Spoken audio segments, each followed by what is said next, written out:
This channel does not promote any violence, harmful, or illegal activities. All content provided by this channel is meant for an educational purpose only. আপনারা দেখছেন সংবাদ শিরোনাম digital, মাথা উঁচু করে এগিয়ে চলার শপথ।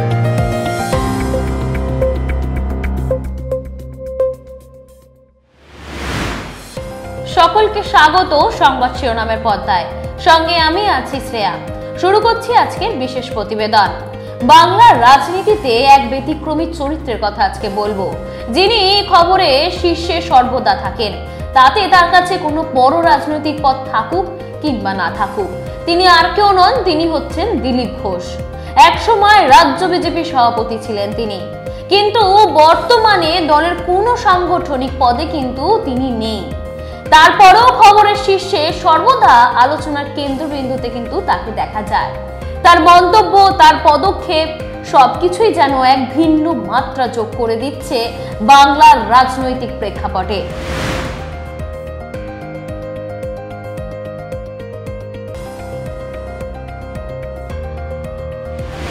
দিলীপ ঘোষ নামটি শুনলেও অনেকের মনে আসে বিতর্কের ঘনঘটা। কখনো গরুর দুধে সোনা আছে এমন মন্তব্য বেফাঁস করে ফেলেন, আবার কখনো সরাসরি বিজেপির শীর্ষ নেতৃত্বকে কটাক্ষ। তাকে ব্যাখ্যা করাটা কিন্তু সত্যি খুব কঠিন ব্যাপার। তিনি একদিকে যেমন স্বাস্থ্য সচেতন, তেমনি আবার তৃণমূলের দুর্নীতির বিরুদ্ধে কিন্তু সর্বদা সরব। তার ব্যক্তিত্ব জীবনও কিন্তু এসেছে প্রকাশ্যে, বিশেষ করে তার বিয়েকে ঘিরে মদন মিত্রের মতো তৃণমূল নেতার কটাক্ষ। তবে এসবের কোনো কিছু যেন তার হেলদোল ঘটাতে পারেননি। গরুর দুধ খেলে খালি শরীর সুস্থ হয়, পুষ্ট হয় নয়, সুস্থ হয়, রোগ প্রতিষেধক ক্ষমতা পাই আমরা আমাদের দেশি গরুর দুধ থেকে। ভারতীয় গরুর বৈশিষ্ট্য হচ্ছে তার দুধের মধ্যে সোনার ভাগ থাকে, সেজন্য দুধের রং একটু হলদে হয়। আর আমাদের দেশের গরুর যে ঝুঁট থাকে না, কুঁজ থাকে, বিদেশি গরুর মধ্যে সেটা থাকে না, তাদের পিঠটা সমান মোষের মতো।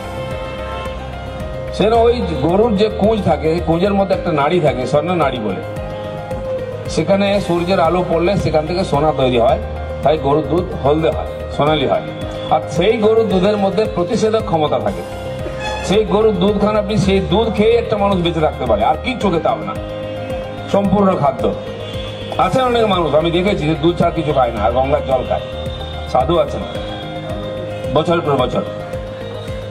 তো সেই গরু আমাদের পালন করতে, ভারতের যে গরু, সেই গরুর অসুখও কম হয়, হয়তো দুধ কম দেয়, কিন্তু আজকাল বৈজ্ঞানিক উপায়ে গরুর আর জেনারেশন বা ওই যে পরম্পরাকে শোধন করে তার মধ্যে নূতন প্রজন্মকে বাড়িয়ে তার মধ্যে দুধ বাড়ানো হচ্ছে।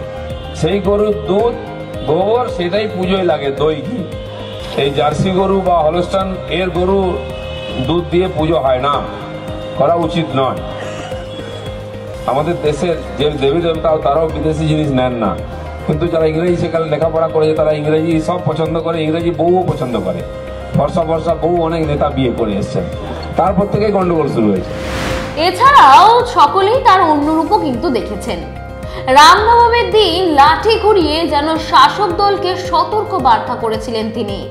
আবার স্ত্রী রিঙ্কু মজুমদারের প্রথম পক্ষের পুত্রের অকাল মৃত্যুতে একজন অভিভাবকের মতো তিনি তার স্ত্রীকে সামনে রেখেছেন।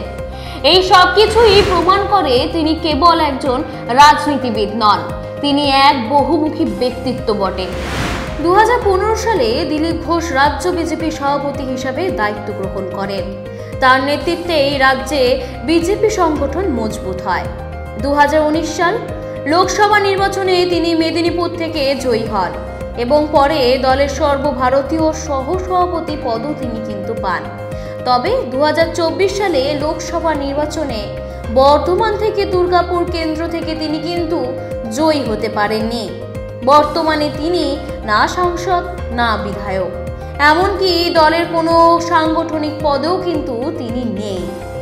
কিন্তু পদ না থাকলেও তার প্রভাব যে কমেনি তার প্রমাণ তার সাম্প্রতিক কার্যকলাপ। এবার একসঙ্গে বাংলায় বদল আনবো। বিয়ের পরই স্ত্রীকে পাশে নিয়ে এই মন্তব্য রাজনৈতিক মহলে কিন্তু নতুন জল্পনাকে উস্কে দিয়েছিল। এই মন্তব্য কেবল একটি ব্যক্তিগত অভিব্যক্তি ছিল না, এর মধ্যে নিহিত ছিল রাজনৈতিক বার্তা, যা বাংলার রাজনৈতিক মহলে নতুন করে আলোচনার জন্ম দিয়েছে। তার এই ধরনের মন্তব্যগুলি প্রায়শই কিন্তু দলের অভ্যন্তরে এবং বাইরেও আলোড়ন সৃষ্টি করে। সম্প্রতি দিলীপ ঘোষ এবং তার স্ত্রী রিঙ্কু মজুমদারকে দীঘার জগন্নাথ মন্দিরে উদ্বোধনে দেখা গিয়েছিল। আরও তাৎপর্যপূর্ণ বিষয় হলো, সেখানে স্বয়ং মুখ্যমন্ত্রী মমতা বন্দ্যোপাধ্যায় তাদেরকে স্বাগত জানিয়েছিলেন, যেখানে বিজেপির অন্যান্য নেতৃত্ব, বিশেষ করে শুভেন্দু অধিকারী কিন্তু নীরব ছিলেন। এই ঘটনা ফুল বদলের জল্পনাকে আরও জোরালো করেছিল। রাজনৈতিক মহলে প্রশ্ন উঠেছিল, 2026 সালের বিধানসভা নির্বাচনে দিলীপ কি শিবির বদল করবেন? এই প্রশ্নটি কেবল তার রাজনৈতিক ভবিষ্যৎ নিয়ে নয়, এটি রাজ্যের রাজনৈতিক সমীকরণকেও প্রভাবিত করতে পারে। এই জল্পনার মধ্যেই রাজ্য বিজেপির সভাপতি পদে নতুন এসেছেন শ্রমিক ভট্টাচার্য।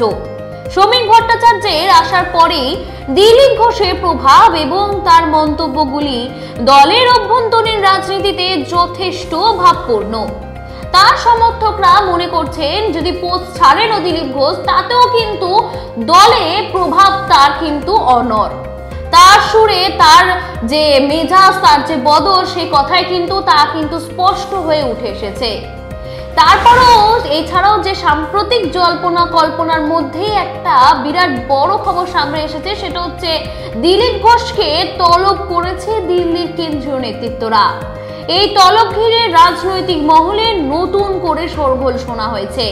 তাহলে কি প্রশ্ন উঠছে, দিলীপ ঘোষ কি আবার রাজ্য বিজেপির কেন্দ্রে ফিরছেন? লোকসভা নির্বাচনে অপ্রত্যাশিত ধাক্কা সামলাতে গিয়ে বিজেপির কি পুরনো সেনানীদের আবার ময়দানে নামাচ্ছেন বিজেপি সরকার? এখন দেখার বিষয়, কেন্দ্রীয় নেতৃত্বের এই তলবের পর দিলীপ ঘোষের রাজনৈতিক ভবিষ্যৎ ঠিক কোন দিকে মোড় নেবে। এটি কি তার জন্য নতুন কোনো বড় দায়িত্বের ইঙ্গিত, নাকি দলের কৌশলগত কোনো পরিবর্তনের অংশ? এখন প্রশ্নের উত্তর জানতে কিছু সময়ের অপেক্ষা এবং কিছুদিন অবশ্যই অপেক্ষা করতে হবে। এই সংক্রান্ত আরো আপডেট পেতে আপনারা চোখ রাখুন সংবাদ শিরোনামের পর্দায়। মানুষের পাশে, মানুষের সাথে আমরা আছি এই বাংলাতে। আপনারা দেখছেন সংবাদ শিরোনাম। দেখলেন তো অনেক কিছু, এবার দেখুন নতুন কিছু।